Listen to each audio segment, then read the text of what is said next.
Continuing our day of spooky scariness here at KC Live, we got the chance to take a tour of the Midland Theater downtown. Yeah, a place that most people don't think of when they think of hauntings, but think again.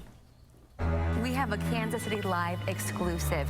We set out to investigate if there are ghosts in the Midland Theater.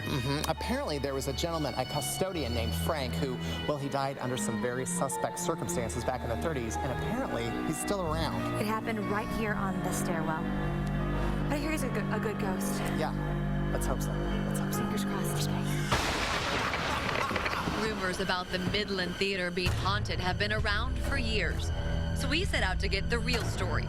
And it involves an unsuspecting janitor named Frank, a bomb, and one big mystery.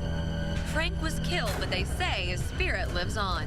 80 years after Frank's tragic death, there are still reminders of what happened right here. We know this is approximately the spot where the bomb exploded that killed Frank, because this railing, which was repaired and replaced, you know, there's no evidence there on the railing. But right here in the wall, there are still some marks in the wall. The wall was damaged, but not enough to where they had to replace it.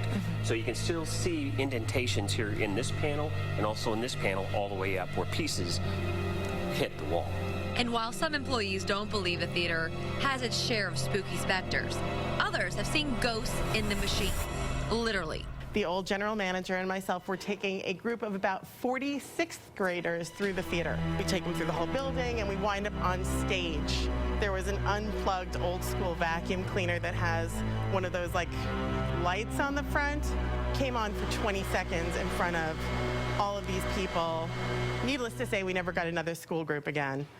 But they were freaked out, and I had no good explanation for it. Take a look around the Midland Theater and you can see a lot of faces looking back at you.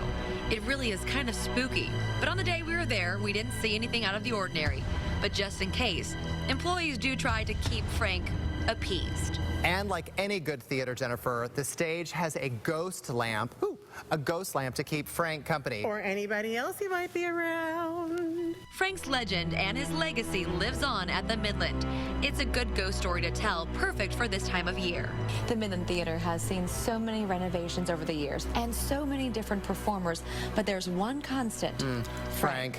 You know, I wonder if there are any more ghosts around here. We probably better get out of here before we run into any of them. Just saying.